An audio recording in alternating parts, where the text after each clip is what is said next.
Hello students, today we are going to start our new chapter, that is chapter number 9.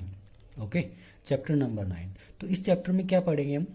इस chapter में हम पढ़ेंगे जो भी प्रॉपर्टीज होंगी रिलेटेड टू एंगल्स. ठीक है, in this chapter we study about the angle and properties of angle. Okay, ठीक है, टाइप्स ऑफ एंगल. ओके, ठीक है, टाइप्स ऑफ एंगल और कुछ other definition related two angles क्या करेंगे हम इस चैप्टर में पढ़ेंगे. तो चैप्टर नंबर 9 स्टार्ट करते हैं.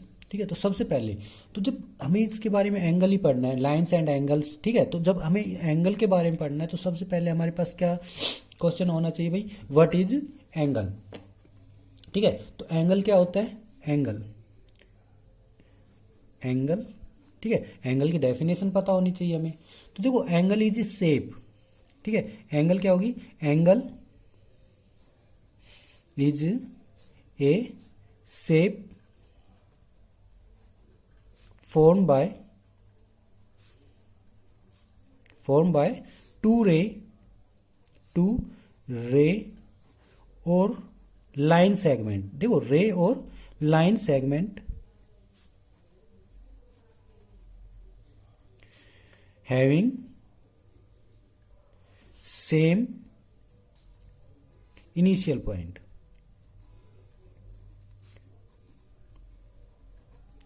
ठीक है, कोई भी शेप, ठीक है, कोई भी शेप जो क्या हो, टू रे या टू लाइन से बने. ओके, टू रे और two line, a shape form by two ray और टू लाइन. ठीक है, two line segments having same initial points. उन दोनों का इनिशियल पॉइंट क्या होना चाहिए? सेम होना चाहिए. ठीक है, इनिशियल पॉइंट क्या होना चाहिए? सेम होना चाहिए, तभी उस शेप को क्या बोलेंगे हम? एंगल बोलेंगे. फॉर एग्जांपल, हमारे पास क्या है, मान लो ये कोई एक रे है. ठीक है, कौन सी? ए. ये क्या हो गया? ए. और ये पॉइंट क्या हो गया? बी. एंड सेकंड क्या है? Angle is shape form by two रे. तो दो रे होनी चाहिए, दो लाइन सेगमेंट होनी चाहिए जिनका इनिशियल पॉइंट, तो देखो इसका ए बी रे का ये जो रे गई है, इसका इनिशियल पॉइंट क्या है हमारे पास? बी है. ठीक है, तो दूसरी रे भी किससे, उनका इनिशियल पॉइंट मतलब शुरुआती पॉइंट क्या होना चाहिए? सेम होना चाहिए. तो इसका दूसरी रे जो जाएगी उसका भी क्या होना चाहिए? इनिशियल पॉइंट सेम ही होना चाहिए. तो ये हो गया. ठीक है, तो ये जो शेप बनी है हमारे पास, इस शेप को क्या बोलते हैं हम? एंगल बोलते हैं. ठीक है, तो this is known as angle. तो this shape is known as angle. तो यहाँ पे कोई पॉइंट ले लेते हैं सी, और ये क्या हो गया? पॉइंट हो गया बी. तो इसको रिप्रेजेंट कैसे करेंगे, लिखेंगे कैसे? तो इसको लिखेंगे एंगल. जिस पॉइंट के ऊपर जो मतलब जो इनिशियल पॉइंट, हाँ, जो कॉमन पॉइंट होता है या इनिशियल पॉइंट होता है ना, उसको क्या रखते हैं? हमेशा बीच में रखते हैं. बाकी एंड पॉइंट, ठीक है, तो यहाँ पे क्या है? एंड पॉइंट क्या है? ए है ना, बी से ए पे गए और बी से सी पे आए, तो इस जो भी शेप बनी वो एंगल होगा. तो ठीक है, तो इस जो एंगल को रिप्रेजेंट करने का क्या सिंबल होगा हमारे पास? सिंबॉलिक फॉर्म में एंगल को कैसे रिप्रेजेंट करेंगे? तो ए, एंगल ए बी सी. तो जिस पॉइंट, किस पॉइंट के ऊपर एंगल बन रहा है भाई? बी पॉइंट के ऊपर एंगल बन रहा है. तो जो जिस पॉइंट पे एंगल बनता है उसको क्या रखेंगे? मिड में रखेंगे. ठीक है, ठीक है. तो अब कहोगे कि सर इसको ऐसे भी तो लिख सकते हैं, सी बी ए. तो ये दोनों एक ही बात है. ठीक है, जिस भी पॉइंट के ऊपर, यहाँ पे देखो पॉइंट कितने, एक एंगल को बनाने के लिए हमें कितने पॉइंट्स की, मिनिमम कितने पॉइंट्स की जरूरत होती है?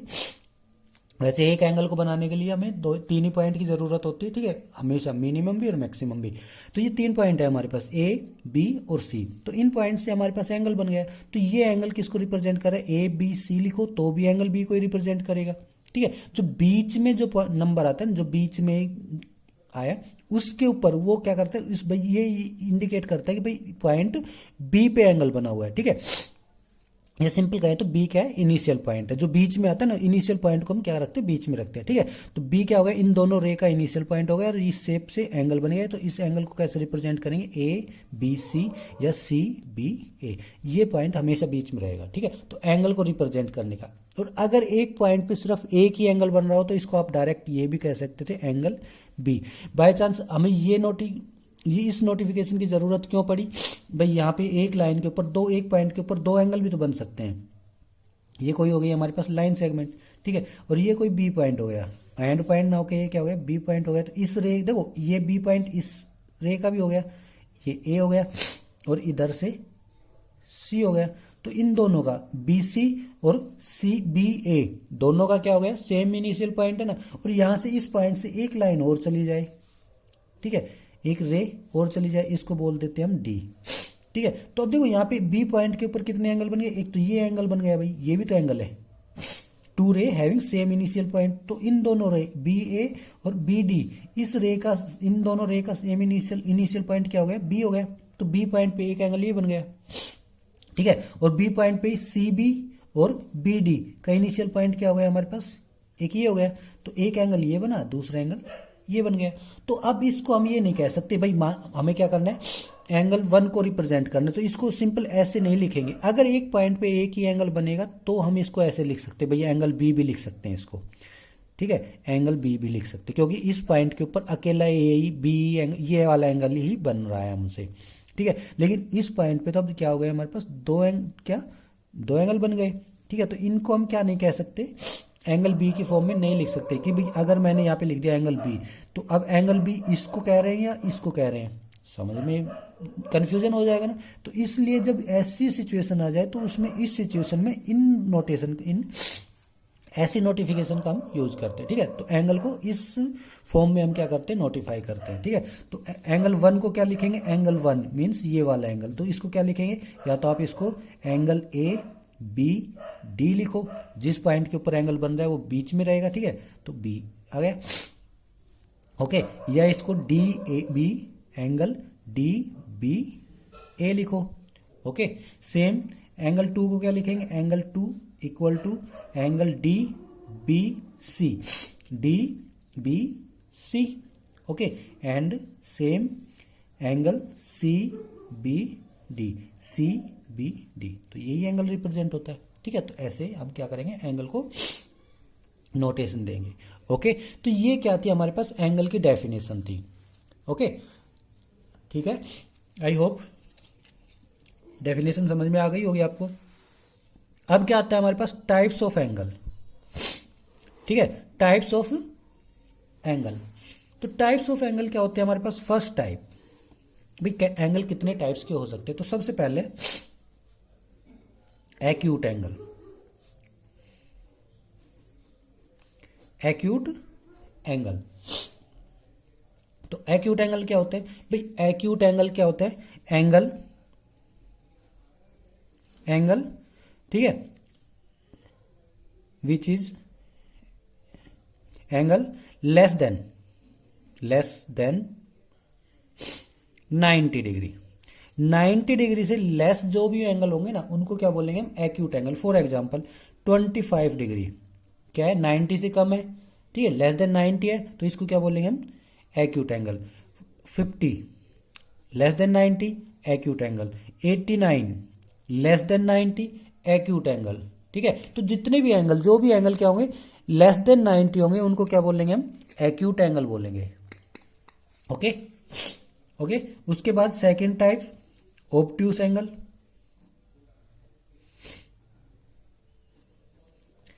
Obtuse angle. तो एंगल लेस देन 180, ठीक है, less than 180 and greater than 90 degree.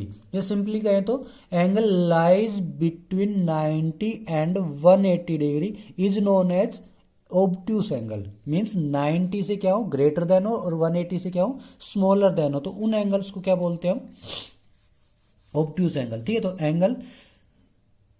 Angle which are greater than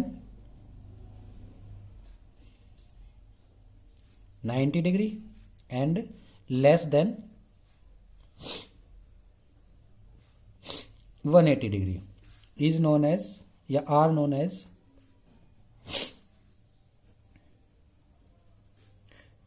as obtuse angle, ठीक है। उनको क्या बोलेंगे हम, ऑब्ट्यूस एंगल। ये जो क्लासिफिकेशन है ना, ये किसके बेसिस पे है, on the basis of magnitude, ठीक है। मतलब मैग्नीट्यूड के ऊपर ये वो है, मतलब उनका जो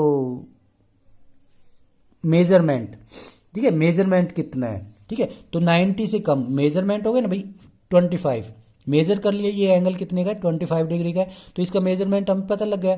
तो क्या ये लेस देन 90 है, लेस देन 90 है ना, तो ये क्या हो गया लेस देन 90 है, तो क्या हो जाएगा हमारे पास एक्यूट एंगल हो जाएगा। तो ये जो एंगल की क्लासिफिकेशन है ये किसके रिलेटेड है, किसके मेजरमेंट के ऊपर बेसिस है, ठीक है, on the basis of measurement. तो ये एक्यूट एंगल, ऑब्ट्यूस एंगल। उसके बाद राइट एंगल, राइट एंगल, तो राइट एंगल क्या होगा हमारे पास, right angle, angle of measure 90 degree, ठीक है। 90 डिग्री के एंगल को क्या कहेंगे हम, 90 डिग्री, जो एग्जैक्टली 90 डिग्री का एंगल होगा ना उसको क्या बोल लेंगे हम, राइट एंगल बोलेंगे, ठीक है, राइट एंगल। तो 90 डिग्री का एंगल जो होगा ना उसको क्या बोलेंगे हम, राइट एंगल बोलेंगे, ओके। उसके बाद स्ट्रेट एंगल,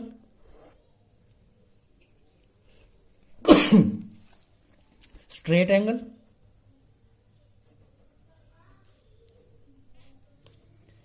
स्ट्रेट एंगल क्या होगा भाई, angle which is equal to 180 degree, ठीक है। कोई भी एंगल जो 180 एग्जैक्टली 180 डिग्री के इक्वल जो भी एंगल होगा उसको क्या बोलेंगे हम, स्ट्रेट एंगल बोलेंगे, ओके। तो स्ट्रेट एंगल, ओके स्टूडेंट्स। तो स्ट्रेट एंगल क्या होगा, जिसका मेजरमेंट क्या होगा हमारे पास 180 डिग्री होगा। राइट एंगल कैसा होता है, ये होता है हमारे पास, ठीक है। स्ट्रेट एंगल क्या होगा, कुछ ऐसी शेप होगी, यही तो होता है 180 डिग्री का एंगल, एक स्ट्रेट लाइन पे ऊपर, स्ट्रेट लाइन पे 180 डिग्री का एंगल बनता है, ओके। उसके बाद रिफ्लेक्स एंगल, रिफ्लेक्स एंगल कैसा होता है, angle greater than 180,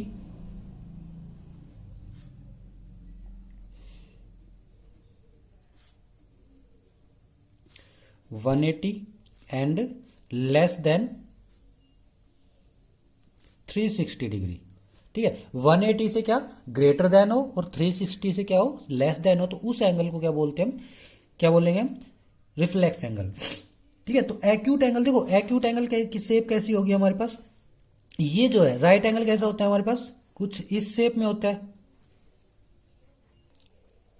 right angle ये ऐसी शेप में होता है, ठीक है। मीन्स दोनों लाइन एक दूसरे के ऊपर बिल्कुल ही वर्टिकली होती है, ठीक है, ठीक है। तो एक्यूट एंगल, एक्यूट एंगल क्या होगा, कोई भी लाइन एक दूसरे से वर्टिकली ना होके अपनी तरफ, मतलब एक दूसरे की तरफ झुकी हुई हो, ठीक है, जैसे ये, तो ये क्या हो गई, इस साइड में क्या हो गई, बैंड हो गई ना, तो इस टाइप के एंगल्स को क्या बोलते हैं हम, एक्यूट एंगल बोलते हैं, ठीक है। ऑब्ट्यूस एंगल क्या होंगे भाई, राइट एंगल से ज्यादा, तो कोई भी एंगल कैसा, इस शेप का, मतलब 90 डिग्री से अगर रे क्या हो जाए इस मतलब ये राइट एंगल है ना, तो इससे अगर इस साइड में क्या हो जाएगी, बैंड हो जाएगी, किसमें, लेफ्ट साइड में, इसकी तरफ बैंड ना होके इस साइड में बैंड हो जाए, तो इसको क्या बोलेंगे, ये ग्रेटर देन 90 हो गया ना, तो ये क्या होता है हमारे पास, ऑब्ट्यूस एंगल होता है, ओके, ओके। रिफ्लेक्स एंगल कैसा होगा वो आगे बात करेंगे। रिफ्लेक्स एंगल क्या होता है, ग्रेटर देन 180, ठीक है। तो देखो 180 का एंगल ये होगा हमारे पास, यही होता है ना 180 का एंगल होगा ना, तो ग्रेटर देन 180, तो अगर यहाँ पे इस पॉइंट पे एंगल बन रहा है, ये मान लो ये बीच इस पॉइंट पे 180 डिग्री का है, तो अगर इस पॉइंट को मैं ऐसे कर दूं, ये सिंपली ये बी पॉइंट हो गया, और ये एंगल क्या हो जाएगा हमारे पास, राइट एंगल बनेगा ना। तो अगर मैं इसको ऐसे कर दूं और बैंड कर दूं दूसरी साइड में,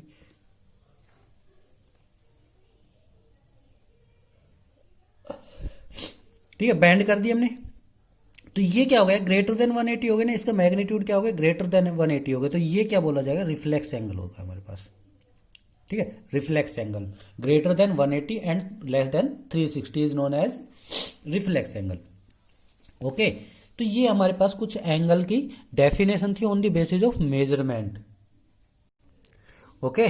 तो ये जो क्लासिफिकेशन पढ़ी हमने, ये पढ़ी कि on the basis of their measurement, या अलग अलग जो एंगल थे उनके बेसिस के ऊपर हमने क्लासिफिकेशन पढ़ी। अब क्या होता है, पेयर पेयर्स ऑफ एंगल्स, ठीक है, एंगल्स के कुछ पेयर बनते हैं, ठीक है, और उन पेयर्स को हम क्या करते हैं, पर्टिकुलर नेम दे देते हैं। फॉर एग्जांपल, ठीक है, पर्टिकुलर नेम दे देते हैं, तो उन जो पेयर बनेंगे उनका जो पर्टिकुलर नेम है तो उनको कैसे डिफाइन करेंगे। तो फर्स्ट सबसे पहले क्या आता है हमारे पास, complementary angle.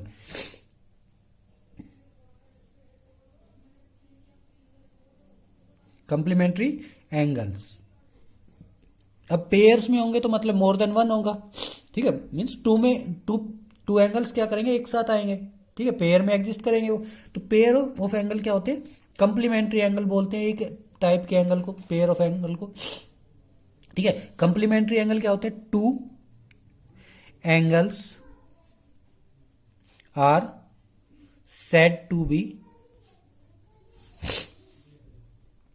said to be complementary angles if their sum is 90 degree. दो एंगल, ठीक है, दो एंगल कब कंप्लीमेंट्री बोले जाएंगे, जब उन दोनों एंगल का सम क्या हो, पेयर की बात करें ना, two angles, pair means two, ठीक है, तो two angles are said to be complementary if their sum is equal to 90 degree. अगर दो एंगल का सम 90 डिग्री है ना, तो उन दोनों एंगल, देखो दो ही एंगल होने चाहिए, ठीक है, पेयर ऑफ एंगल ही होना चाहिए हमारे पास, ठीक है, पेयर से ज्यादा नहीं होना चाहिए, मतलब थ्री एंगल जिनका सम क्या हो जाए 90 डिग्री, तो उनको हम कंप्लीमेंट्री एंगल नहीं बोलेंगे, तो पेयर में ही होंगे, तो उन्हीं एंगल के, अगर दो क्या है पेयर में एंगल है तो उनका सम क्या है हमारे पास 90 डिग्री के इक्वल है, तो उन पेयर्स, उन जो पेयर ऑफ एंगल है उन दोनों एंगल को क्या बोलेंगे हम, complementary angle. For example 60 degree, ठीक है, प्लस 30 डिग्री, तो क्या हो गया हमारे पास, इन दोनों एंगल का सम क्या हो गया 90 डिग्री हो गया ना, तो ये 60 और 30 डिग्री क्या है, कंप्लीमेंट्री एंगल बोले जाते हैं दोनों एक दूसरे के, ठीक है। तो 60 क्या होगा, 30 का कंप्लीमेंट्री एंगल होगा, 30 क्या होगा, 60 का कंप्लीमेंट्री एंगल होगा। ओके स्टूडेंट्स, ठीक है। उसके बाद बात करते हैं सप्लीमेंट्री एंगल्स, सेकंड पेयर, ठीक है, सप्लीमेंट्री एंगल,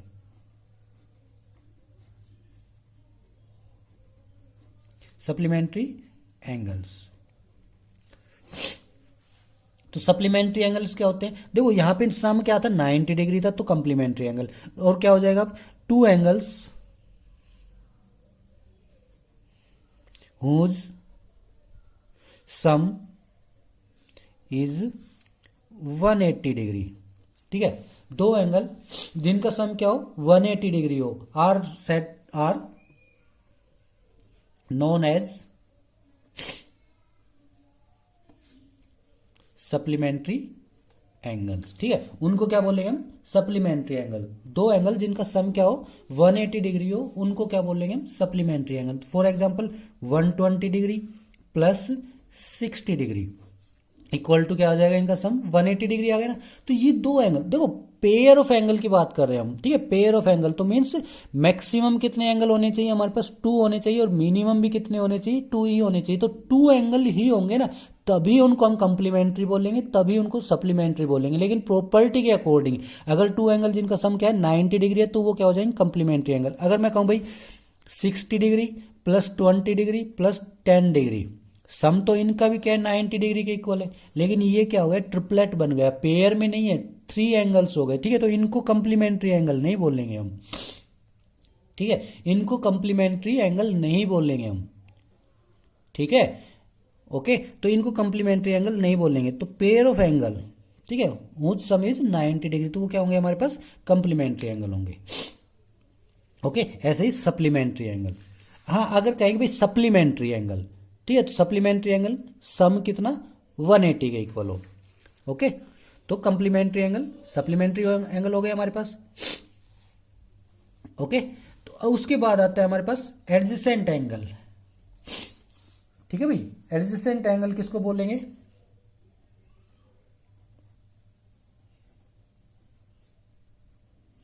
एडजेसेंट एंगल्स, ठीक है, एडजेसेंट एंगल्स, देखो टू और more than, sorry to angles,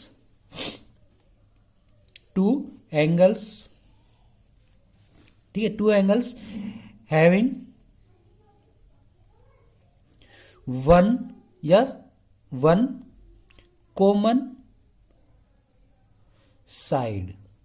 ठीक है, दो एंगल जिनके अंदर क्या हो, एक कॉमन साइड हो, उसको क्या बोलेंगे हम, एडजेसेंट एंगल बोलेंगे। फॉर एग्जांपल हमने अभी पढ़ा था भाई, क्या है हमारे पास, एक एंगल ये है, ये बन गया।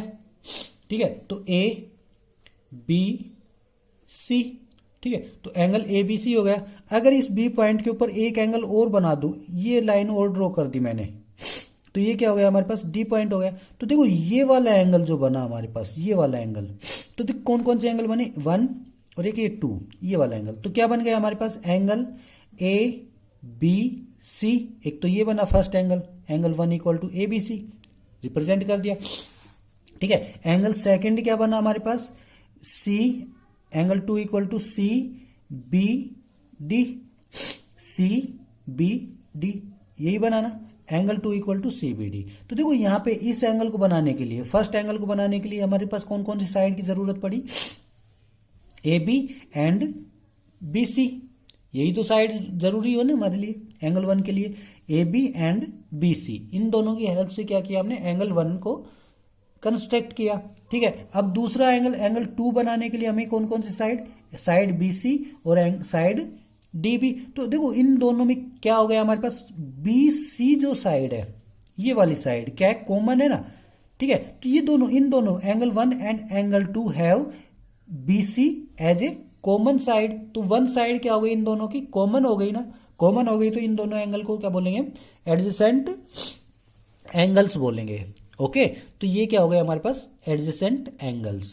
ओके स्टूडेंट्स, ठीक है, तो आज हम क्या करेंगे, इन एंगल्स के बारे में ही पढ़ेंगे। ठीक है, इनकी प्रॉपर्टी वगैरह, ये जो भी पढ़ाया गया आपको, ठीक है, जो भी डिस्कस किया गया उसको आपको लर्न करना है। ओके, मेमोराइज करना है, समझना है, अंडरस्टैंड करना है। Okay, thank you students.